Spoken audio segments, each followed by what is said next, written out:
Hello friends, welcome back to Anvesha Raj channel. आज हम लोग पढ़ेंगे संस्कृति के 4 अध्याय, ठीक है, जो रामधारी सिंह दिनकर द्वारा रचित है। ठीक है, काफ़ी इम्पोर्टेंट है ये टॉपिक। ठीक है, इससे हर बार प्रश्न आते हैं। ठीक है, तो इसको हम लोग पूरे डिटेल से पढ़ेंगे। ठीक है, चलिए आइए पढ़ना स्टार्ट करते हैं। देखिए, लेखक रामधारी सिंह दिनकर, ठीक है, और इसका प्रकाशन वर्ष 1956 ईस्वी है।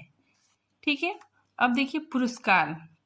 इस रचना पे 1959, ठीक है, 1959 में साहित्य अकादमी पुरस्कार मिला। ठीक है, आगे देखिए, इस पुस्तक की प्रस्तावना जवाहरलाल नेहरू ने लिखा। ठीक है, काफी इंपॉर्टेंट है ये संस्कृति के 4 अध्याय। इस पुस्तक का प्रस्तावना जवाहरलाल नेहरू जी ने लिखा है। ठीक है, फिर आगे देखिए, इस पुस्तक को दिनकर इतिहास ग्रंथ नहीं बल्कि साहित्य ग्रंथ मानते हैं। ठीक है, तो काफी इंपॉर्टेंट है। दिनकर जी इसे इतिहास ग्रंथ नहीं बल्कि साहित्य का ग्रंथ मानते हैं। इस पुस्तक में भारत के संपूर्ण इतिहास को 4 खंडों में बांटकर भारतीय संस्कृति को समझने का सार्थक प्रयास किया गया है। ठीक है, यह 4 अध्यायों में विभक्त है। ठीक है, तो ये जो पुस्तक है, ठीक है, ये 4 अध्यायों में बटा हुआ है। ठीक है, देखिए कौन कौन अध्याय है। पहला, भारतीय जनता की रचना और हिंदू संस्कृति का आविर्भाव। ठीक है, तो इस अध्याय में 3 प्रकरण है। ठीक है, फिर नंबर 2, प्राचीन हिंदुत्व से विद्रोह। ठीक है, तो इस अध्याय में 7 प्रकरण है। नंबर 3, हिंदू संस्कृति और इस्लाम, इसमें 12 प्रकरण है। चौथा, भारतीय संस्कृति और यूरोप। ठीक है, तो इस अध्याय में 17 प्रकरण है। ठीक है, प्रकरण से भी क्वेश्चन पूछे जाते हैं। ठीक है, तो ये याद रखिएगा आप लोग कि ये जो पुस्तक है, ठीक है, संस्कृति के 4 अध्याय, इसमें 4 अध्याय है। ठीक है, कौन कौन है। भारतीय जनता की रचना और हिंदू संस्कृति का आविर्भाव। ठीक है, नंबर 2, प्राचीन हिंदुत्व से विद्रोह। तीसरा, हिंदू संस्कृति और इस्लाम। ठीक है, और चौथा, भारतीय संस्कृति और यूरोप। यह पुस्तक भारत के तत्कालीन राष्ट्रपति डॉक्टर राजेंद्र प्रसाद को समर्पित है। ठीक है, काफी इंपॉर्टेंट है ये जो पुस्तक है। ठीक है, इसको ये दिनकर जी ने किसे समर्पित किया है, तो डॉक्टर राजेंद्र प्रसाद को समर्पित किया है। ठीक है, एवं प्रधानमंत्री पंडित जवाहरलाल नेहरू जी ने इस पुस्तक की प्रस्तावना लिखी है। ठीक है, आगे देखिए विषय। इस पुस्तक का विषय क्या है, देखिए, भारतीय संस्कृति के साथ साथ इसको प्रभावित करने वाले कारकों पर भी बात किया गया है। ठीक है, अब देखिए प्रथम अध्याय। ठीक है, तो प्रथम अध्याय, इसमें कौन कौन प्रकरण है, ठीक है, इस चीज को हम लोग जानेंगे। ठीक है, क्योंकि इससे प्रश्न पूछे जाते हैं। तो देखिए प्रथम अध्याय, भारतीय जनता की रचना और हिंदू संस्कृति का आविर्भाव। ठीक है, इसमें 3 प्रकरण है। ठीक है, पहला प्रकरण, भारतीय जनता की रचना। ठीक है, प्रकरण 2, आर्य द्रविड़ समस्याएं। ठीक है, प्रकरण 3, आर्य और आयतर संस्कृतियों का मिलन। अब देखिए द्वितीय अध्याय। ठीक है, द्वितीय अध्याय कौन सा है, प्राचीन हिंदुत्व से विद्रोह। ठीक है, और इसमें 7 प्रकरण है। ठीक है, प्रकरण 1 में बुद्ध से पहले का हिंदुत्व। ठीक है, प्रकरण 2, जैन धर्म। प्रकरण 3, बौद्ध धर्म। ठीक है, प्रकरण 4, वैदिक बनाम बौद्ध मत।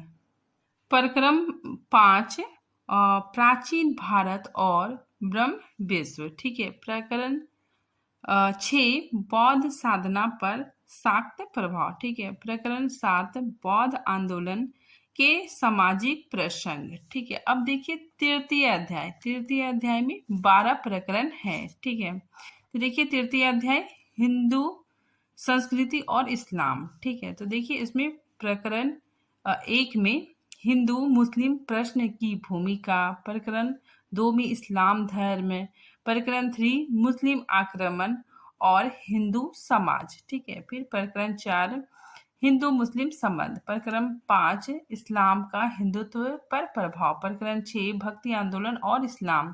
प्रकरण 7 अमृत और हलाहल का संघर्ष। ठीक है। प्रकरण 8 सिख धर्म। प्रकरण 9 कला और शिल्प पर इस्लाम का प्रभाव। ठीक है। प्रकरण 10 साहित्य और भाषा पर प्रभाव। ठीक है। प्रकरण 11 उर्दू का जन्म। ठीक है। तो देखिए ऐसा पूछा जा सकता है क्वेश्चन कि उर्दू का जन्म, ये प्रकरण किस अध्याय में है? तो तृतीय अध्याय में। ठीक है। फिर आगे देखिए प्रकरण 12 सामासिक संस्कृति के कुछ और रूप। अब देखिए चतुर अध्याय, इसमें 17 प्रकरण है। ठीक है। तो देखिए चतुर अध्याय का नाम क्या है? भारतीय संस्कृति और यूरोप। ठीक है। तो इसमें 17 प्रकरण है। देखिए प्रकरण 1 भारत में यूरोप का आगमन। प्रकरण 2 शिक्षा में क्रांति। ठीक है। फिर प्रकरण 3 ईसाई धर्म और भारतीय जनता। ठीक है। प्रकरण 4 हिंदू नव उत्थान। प्रकरण 5 ब्रह्म समाज। ठीक है। तो ब्रह्म समाज ये इंपॉर्टेंट है। ठीक है। पूछा जा सकता है कि ब्रह्म समाज किस अध्याय में है? तो चतुर अध्याय में है। ठीक है। आगे देखिए प्रकरण 6 महाराष्ट्र में नव उत्थान। प्रकरण 7 आर्य समाज।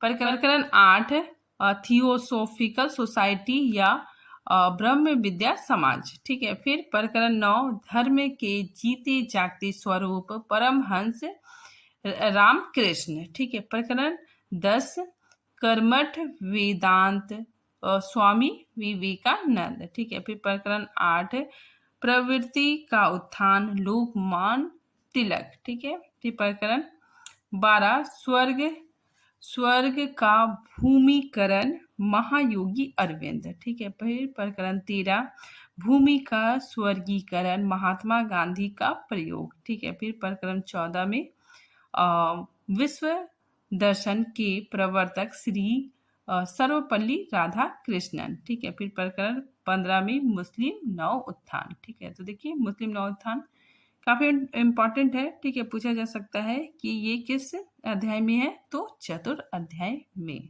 अब देखिए प्रकरण 16 सर मोहम्मद इकबाल। ठीक है। फिर प्रकरण 17 भारतीय राष्ट्रीयता और मुसलमान। ठीक है। तो इसमें टोटल 17 प्रकरण है। ठीक है। अब देखिए ये जो श्लोक है, जब आप बुक ओपन करेंगे तो आपको ये श्लोक देखने को मिलेगा। ठीक है। तो पूछा जाएगा कि ये श्लोक कहाँ से लिया गया है? तो संस्कृति के 4 अध्याय। ठीक है। तो देखिए धर्म यो बाधते धर्मा ना सा धर्म कुधर्म तत् अविरोधी तू यो धर्मा सा धर्म धर्मा सत्य विक्रमा। ठीक है। तो ये श्लोक आप लोग थोड़ा सा ध्यान में रखिएगा। ये श्लोक कहाँ से लिया गया है? तो संस्कृति के 4 अध्याय। ठीक है। अब देखिए समर्पण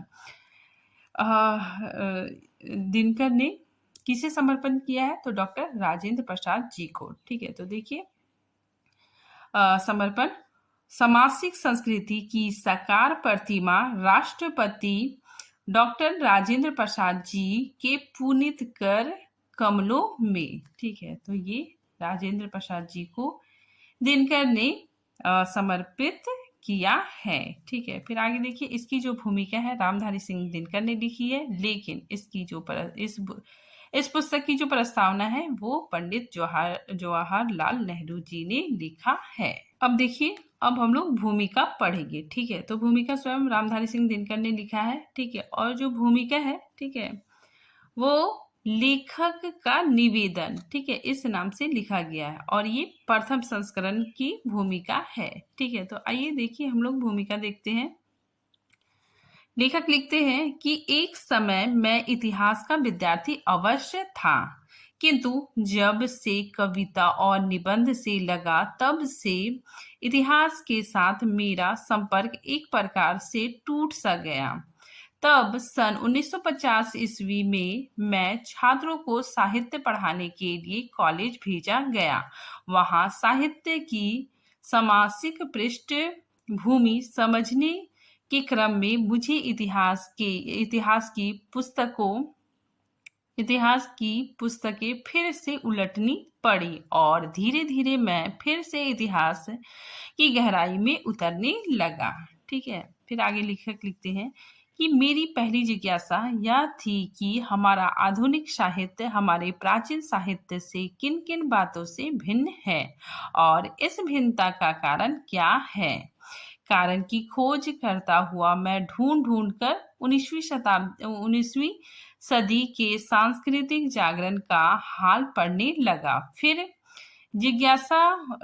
जिज्ञासा कुछ और विस्तृत हो गई और मन में जानना चाहा कि भारतीय संस्कृति का संपूर्ण इतिहास कैसा रहा। ठीक है, लगभग 2 वर्षों के अध्ययन के पश्चात, ठीक है, काफी इंपॉर्टेंट है। ठीक है, दिनकर जी लिखते हैं कि लगभग 2 वर्षों के अध्ययन के पश्चात मेरे सामने यह सत्य उद्भासित हो उठा कि भारतीय संस्कृति में 4 बड़ी क्रांतियां हुई। ठीक है, और हमारी संस्कृति का इतिहास उन्हीं 4 क्रांतियों का इतिहास है। ठीक है, तो इन्होंने बताया कि हमारी जो संस्कृति का इतिहास है, ठीक है, वो उसमें 4 क्रांतियां हुई। ठीक है, और ये 4 क्रांतियों का ही इतिहास है। ठीक है, तो देखिए ये जो क्रांति है, 4 क्रांति, इसको याद रखिएगा आप लोग, काफी इंपॉर्टेंट है। ठीक है, तो देखिए पहली क्रांति, लेखक लिखते हैं कि पहली क्रांति तब जब हुई, ठीक है, जब आर्य भारत आए अथवा जब भारतवर्ष में उसका आयेतर जातियों से संपर्क हुआ। ठीक है, तो पहली क्रांति कब हुई? जब आर्य भारत आए अथवा जब भारतवर्ष में उनका आयेतर जातियों से संपर्क हुआ। आर्यों ने आयेतर जातियों से मिलकर जिस समाज की रचना की वही आर्यों अथवा हिंदुओं का बुनियादी समाज हुआ और आर्य तथा आयेतर संस्कृतियों के मिलन से जो संस्कृति उत्पन्न हुई वही भारत की बुनियादी संस्कृति बनी। ठीक है, तो आर्य और आर्येतर संस्कृतियों के मिलन से, ठीक है, जो संस्कृति बनी, ठीक है, वही भारत की बुनियादी संस्कृति बनी। ठीक है, फिर आगे देखिए, इस बुनियादी भारतीय संस्कृति के लगभग आधे उपकरण आर्यों के दिए हुए हैं और उनका दूसरा आधा आयेतर जातियों का अंश दान है। ठीक है, अब देखिए दूसरी क्रांति कब हुई? देखिए, दूसरी क्रांति तब हुई जब महावीर और गौतम बुद्ध ने इस स्थापित धर्म या संस्कृति के विरुद्ध विद्रोह किया। ठीक है, विद्रोह किया तथा उपनिषदों की चिंताधारा को खींचकर वे अपनी मनोवांछित दिशा की ओर ले गए। इस क्रांति ने भारतीय संस्कृति की अपूर्ण सेवा की। ठीक है, तो गौतम बुद्ध, ठीक है, और महावीर, ठीक है, इन लोगों ने, ठीक है, भारतीय संस्कृति की काफी सेवा की, किंतु अंत में इसी क्रांति के सरोवर में सैवाल मतलब क्या होता है? जो पानी में काई जम जाता है। ठीक है, तो सैवाल भी उत्पन्न हुए और भारतीय धर्म तथा संस्कृति में जो गंदलापन आया वह काफी दूर तक इन्हीं सैवाल का परिणाम था। ठीक है, तो इसमें जो लेखक बता रहे हैं कि जब गौतम बुद्ध थे, ठीक है, उन्होंने काफी समाज सुधार किया। ठीक है, मतलब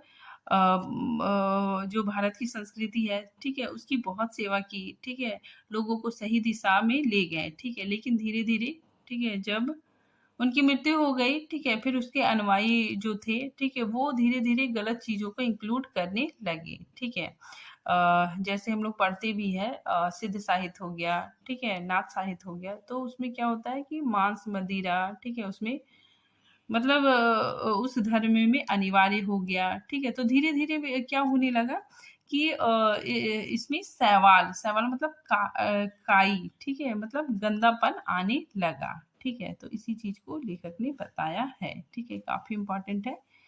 ठीक है, तो ये आप लोग देख लीजिएगा। ठीक है, अब हम लोग पढ़ते हैं तीसरी क्रांति।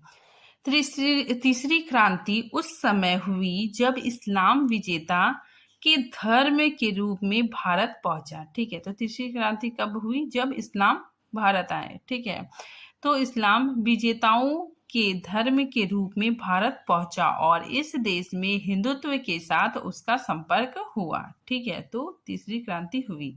अब देखिए चौथी क्रांति। चौथी क्रांति कब हुई? देखिए चौथी क्रांति हमारे अपने समय में हुई। ठीक है, तो लेखक लिख रहे हैं कि चौथी क्रांति हमारे अपने समय में, मतलब जब दिनकर थे, ठीक है, उनके समय में, ठीक है, जब भारत गुलाम था, ठीक है, तो उसमें चौथी क्रांति हुई।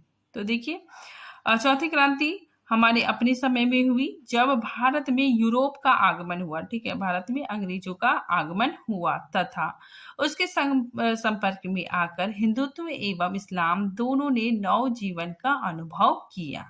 ठीक है, तो ये चारों क्रांति काफी इंपॉर्टेंट है। ठीक है, इस पुस्तक में इन्हीं चार क्रांतियों का संक्षिप्त इतिहास है। ठीक है, तो इस पुस्तक में इन्हीं चार क्रांतियों का संक्षिप्त इतिहास है। पुस्तक का उचित नाम, ठीक है, आगे लेखक बोलते हैं कि पुस्तक का उचित नाम कदाचित भारतीय संस्कृति के 4 सोपान होना चाहिए था। ठीक है, किंतु वह नाम मन में आकर फिर लौट गया। ठीक है, और मुझे यही अच्छा लगा कि इस पुस्तक को मैं संस्कृति के 4 अध्याय कहूँ। ठीक है, तो पहले लेखक ने क्या सोचा था इसका नाम रखना? भारतीय संस्कृति के 4 सोपान। ठीक है, लेकिन ये नाम दिनकर जी को अच्छा नहीं लगा। ठीक है, तो फिर इन्होंने बाद में संस्कृति के 4 अध्याय नाम रखा। ठीक है, तो काफी इंपॉर्टेंट है, पूछा जा सकता है कि लेखक के मन में, ठीक है, कौन सा नाम आया था? ठीक है, भारतीय संस्कृति के 4 सोपान। ठीक है, फिर आगे देखिए लेखक लिखते हैं कि पुस्तक लिखते लिखते इस विषय में मेरी आस्था और भी बढ़ गई कि भारत की संस्कृति आरंभ से ही सामासिक रही है। उत्तर दक्षिण पूर्व पश्चिम देश में जहाँ भी जो हिंदू बसते हैं उनकी संस्कृति एक है एवं भारत की प्रत्येक क्षेत्रीय विशेषता हमारी इस सामासिक संस्कृति की विशेषता है। ठीक है, फिर आगे देखिए तब हिंदू और मुसलमान हैं जो देखने में अब भी दो लगते हैं। ठीक है, लेखक कहते हैं कि जो हिंदू मुसलमान है, ठीक है, वो देखने में दो लगते हैं किंतु उनके बीच भी सांस्कृतिक एकता विद्यमान है जो उनकी भिन्नता को कम करती है। दुर्भाग्य की बात है कि हम इस एकता को पूर्ण रूप से समझने में असमर्थ रहे।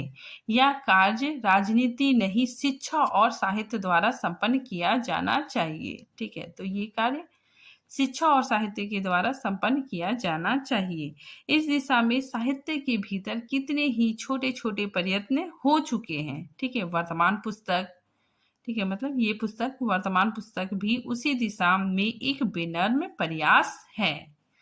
ठीक है, आगे देखिए लेखक लिखते हैं यह पुस्तक विद्वानों का उच्छिष्ट चुनकर तैयार की गई है किंतु इसे मैंने, ठीक है, विद्वानों और विशेषज्ञों के पढ़ने के लिए नहीं लिखा है। ठीक है, काफी इंपॉर्टेंट है। दिनकर कहते हैं कि ये पुस्तक मैंने विद्वानों और विशेषज्ञों के पढ़ने के लिए नहीं लिखा है। ठीक है, असल में यह उनके काम की चीज है जो खोजपूर्ण ग्रंथों का सामना नहीं करना चाहते हैं, जो भारतीय संस्कृति को समझना तो चाहते हैं किंतु जिसके पास सैकड़ों ग्रंथों की व्यू में जाने का अवकाश नहीं है। ठीक है, काफी इंपॉर्टेंट है।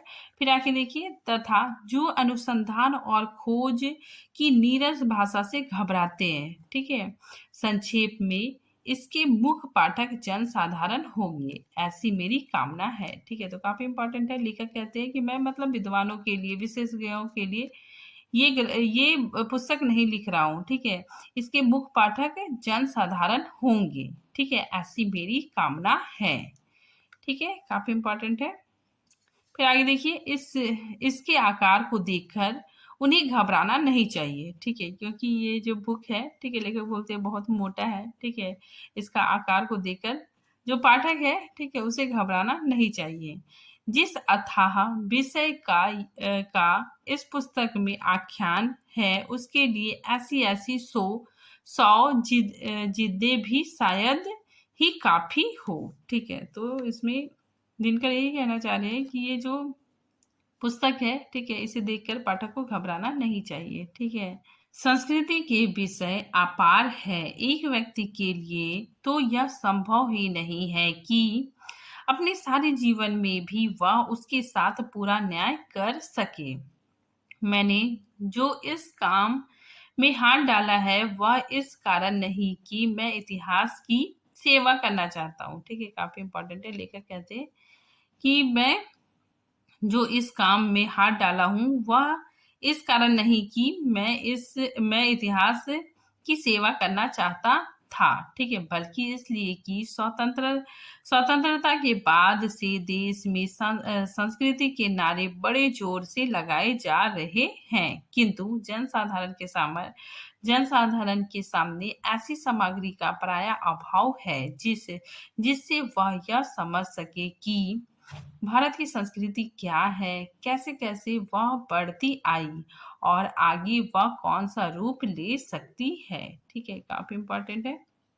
फिर आगे देखिए, इस पुस्तक की अधिकांश सामग्री अंग्रेजी की पुस्तकों से ली गई है, ठीक है। तो देखिए ये इंपॉर्टेंट लाइन है, पूछा जा सकता है, ठीक है। दिनकर ने इस पुस्तक को लिखने में कहाँ से सामग्री ली, तो अंग्रेजी पुस्तकों से सहायता ली, ठीक है। तो देखिए इस पुस्तक की अधिकांश सामग्री अंग्रेजी की पुस्तकों से ली गई है, किंतु दुर्भाग्यवश अंग्रेजी में भी कोई पुस्तक ऐसी नहीं है जिसमें भारतीय संस्कृति के संपूर्ण इतिहास की झांकी एक ही जिद में उतार दी गई हो, और अंग्रेजी में कोई ऐसी पुस्तक होती भी तो उससे उन पाठकों का तो काम भी नहीं चलता जिसके लिए मैंने यह पुस्तक लिखी है, ठीक है। फिर आगे देखिए, ये लाइन काफी इंपॉर्टेंट है। देखिए, इस पुस्तक को मैं इतिहास नहीं साहित्य का ग्रंथ कहता हूँ, ठीक है।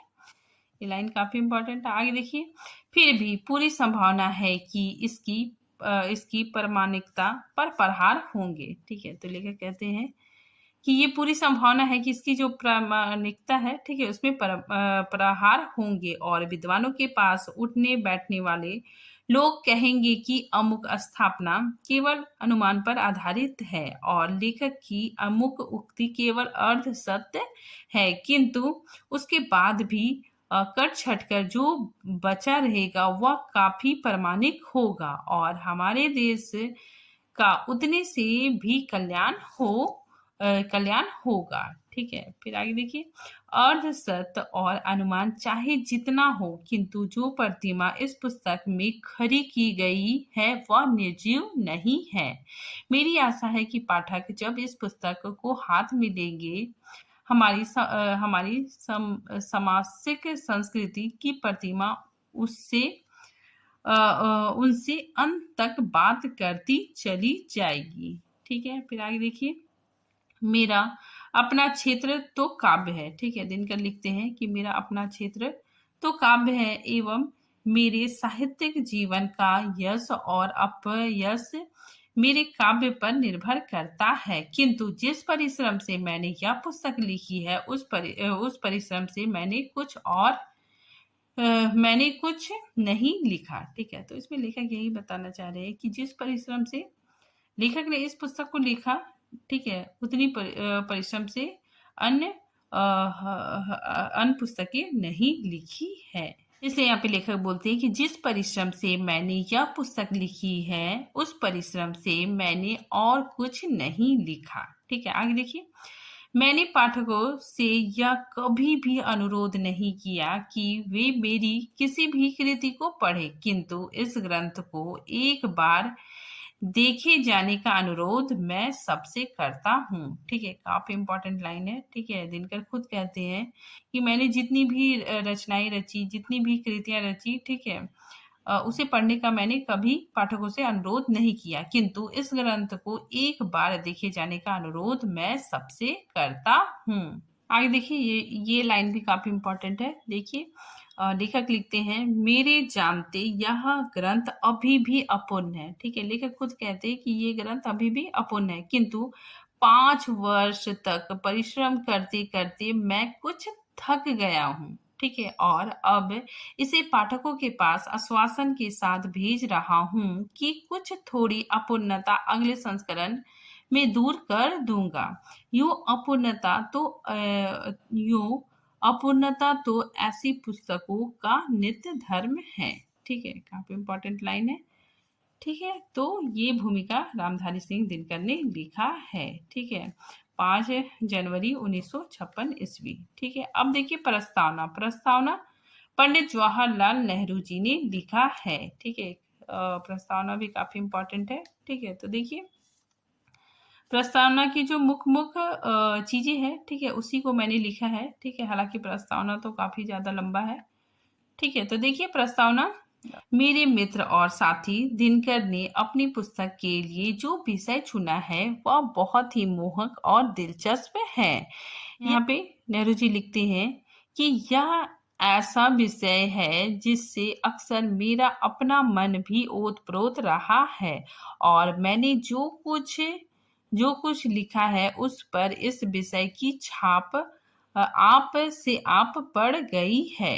ठीक है, फिर आगे नेहरू जी लिखते हैं कि अक्सर मैं अपने आप से सवाल करता हूँ, भारत है क्या, उसका तत्व या सार क्या है, वे शक्तियां कौन सी है जिससे भारत का निर्माण हुआ है तथा अतीत और वर्तमान विश्व को प्रभावित करने वाली प्रमुख प्रवृत्तियों के साथ उसका क्या संबंध है। ठीक है, काफी इंपॉर्टेंट लाइन है। ठीक है, जो हाईलाइट किया गया है वो बहुत ज्यादा इंपॉर्टेंट है। आगे देखिए, यह विषय अत्यंत विशाल है और उसके दायरे में भारत तमाम मानवीय व्यापार आ जाते हैं और मेरा ख्याल है कि, ठीक है, यहाँ से जो लाइन है मेरा ख्याल है काफी इंपॉर्टेंट है। देखिए नेहरू जी लिखते हैं कि मेरा ख्याल है कि किसी भी व्यक्ति के लिए यह संभव नहीं है कि वह इस संपूर्ण विषय के साथ अकेले ही न्याय कर सके। आगे देखिए नेहरू जी कहते हैं कि भारत की ओर देखने पर मुझे लगता है जैसे कि दिनकर ने भी जोर देकर दिखलाया है कि भारतीय जनता की संस्कृति का एक रूप सामासिक है और उसका विकास धीरे धीरे हुआ है। एक और तो इस संस्कृति का मूल आर्यों से पूर्व मोहन जोदड़ो आदि की सभ्यता तथा द्रविड़ की महान सभ्यता तक पहुंचता है। दूसरी ओर इस संस्कृति पर आर्यों की बहुत ही गहरी छाप है जो भारत में मध्य एशिया से आए हैं। ठीक है, काफी इंपॉर्टेंट लाइन है। फिर आगे देखिए, पीछे चलकर यह संस्कृति उत्तर पश्चिम से आने वाले तथा फिर समुद्र की राह में पश्चिम से आने वाले लोगों से बार बार प्रभावित हुई। इस प्रकार हमारी राष्ट्रीय संस्कृति ने धीरे धीरे बढ़कर अपना आकार ग्रहण किया। ठीक है, फिर आगे देखिए, ये लाइन भी काफी इंपॉर्टेंट है। देखिए, भारत के समग्र इतिहास में हम दो परस्पर विरोधी और प्रतिद्वंदी शक्तियों को काम करते देखते हैं। ठीक है, एक तो वह शक्ति है जो बाहरी उपकरणों को बचाकर समन्वयन और सामंजस्य पैदा करने की कोशिश करता है। ठीक है, कोशिश करती है, और दूसरी वह जो विभाजन को प्रोत्साहन देती है, जो एक बात को दूसरे से अलग करने की प्रवृत्ति को बढ़ाती है। ठीक, आगे देखिए, बहुत से मनीषी मार्क्सवाद और उसकी शाखाओं की ओर आकृष्ट हुए और इसमें कोई संदेह नहीं है कि मार्क्सवाद ने ऐतिहासिक विकास का विश्लेषण उपस्थित करके समस्याओं पर सोचने और समझने के काम में हमारी सहायता की, लेकिन आखिर को वह संकीर्ण मतवाद बन गया और जीवन की आर्थिक पद्धति के रूप में उसका चाहे जो भी महत्व हो, हमारी बुनियादी शंकाओं का समाधान निकालने में वह भी नाकामयाब है। ठीक है, फिर आगे देखिए, ये पॉइंट भी काफी इम्पोर्टेंट है। देखिए, यह मानना तो ठीक है कि आर्थिक उन्नति जीवन और प्रगति का बुनियादी आधार है, लेकिन जिंदगी वहीं तक खत्म नहीं होती। वह आर्थिक विकास से कहीं ऊंची चीज है। ठीक है, काफी इंपॉर्टेंट है। ये लिखते हैं कि यह आर्थिक विकास से कहीं ऊंची चीज है। इतिहास के अंदर हम दो सिद्धांतों को काम करते देखते हैं। एक तो सतप्रय मतलब जो टिकाऊ है, सत्य है। ठीक है, तो सतप्रय का सिद्धांत और दूसरा परिवर्तन का। ठीक है, मतलब एक एक एकदम सत्य है, टिकाऊ है। ठीक है, लेकिन एक परिवर्तनशील है। आगे देखिए, हमारे आचरण की तुलना में हमारे विचार। ठीक है, काफी इंपॉर्टेंट है। देखिए, नेहरू जी लिखते हैं कि हमारे आचरण की तुलना में हमारे विचार और उद्गार इतने ऊंचे हैं कि उन्हें देखकर आश्चर्य होता है। बातें तो हम शांति और अहिंसा की करते हैं, मगर काम हमारे कुछ और होते हैं। ठीक है, मतलब हम बातें तो बहुत अच्छी करते हैं, ठीक है, लेकिन उसको फॉलो नहीं करते हैं। ठीक है, तो बातें शांति और अहिंसा की करते हैं, मगर काम हमारे कुछ और होते हैं। ठीक है, आगे देखिए, सिद्धांत तो हम सहिष्णुता का बखारते हैं, लेकिन भाव हमारा यह होता है कि सब लोग वैसा ही सोचे जैसा हम सोचते हैं, और जब भी कोई हमसे भिन्न प्रकार से सोचता है, तब हम उसे बर्दाश्त नहीं कर सकते। ठीक है, आगे देखिए, ये लाइन भी काफी इंपॉर्टेंट है। घोषणा तो हमारी यह है कि स्थित प्रज्ञ बनना अर्थात कर्मों के प्रति आसक्त रहना हमारा आदर्श है, लेकिन काम हमारे बहुत नीचे के धरातल पर चलते हैं, और बढ़ती हुई अनुशासनहीनता हमें व्यक्तित्व और सामाजिक दोनों ही क्षेत्रों में नीचे ले जाती है। ठीक है, फिर आगे देखिए, ये भी काफी इंपॉर्टेंट है। पाश्चात्य विचारों से भारत का जो विश्वास जगा था, अब तो वह भी हिल रहा है। नतीजा यह है कि हमारे पास ना तो पुराने आदर्श है, ना नवीन, और हम बिना या जाने हुए बहते जा रहे हैं। ठीक है, तो यहाँ पे नेहरू जी कहते हैं, ना ही हमारे पास पुराने आदर्श है, ना ही नवीन है। ठीक है, और हम बिना या जाने हुए बहते जा रहे हैं कि हम किधर को या कहाँ जा रहे हैं। ठीक है, नई पीढ़ी के पास ना तो कोई मानदंड है और ना कोई दूसरी ऐसी चीज जिससे वह अपने चिंतन या कर्म को नियंत्रित कर सके। ठीक है, फिर आगे देखिए, ये लाइन भी काफी इंपॉर्टेंट है। नेहरू जी लिखते हैं कि भारत आज जो कुछ है उसकी रचना में भारतीय जनता के प्रत्येक भाग का योगदान है। ठीक है, तो आज भारत जो कुछ भी है, ठीक है, उस रचना में भारतीय जनता के प्रत्येक भाग का योगदान है। यदि हम इस बुनियादी बात को नहीं समझ पाते तो हम भारत को भी समझने में असमर्थ रहेंगे, और यदि भारत को हम नहीं समझ सके तो हमारे भाव, विचार और काम सब के सब अधूरे रह जाएंगे, और हम देश की ऐसी कोई सेवा नहीं कर सकेंगे जो ठोस और प्रभावपूर्ण हो। ठीक है, जवाहरलाल नेहरू। ठीक है, तो ये प्रस्तावना जवाहरलाल नेहरू ने लिखा था। ठीक है, काफी इंपॉर्टेंट है, प्रस्तावना से भी क्वेश्चन आ सकते हैं, तो इसको आप लोग अच्छे से देख लीजिएगा। ठीक है, तो आज ये टॉपिक यहीं पे खत्म होता है। मिलते हैं नेक्स्ट टॉपिक के साथ, तब तक के लिए थैंक यू।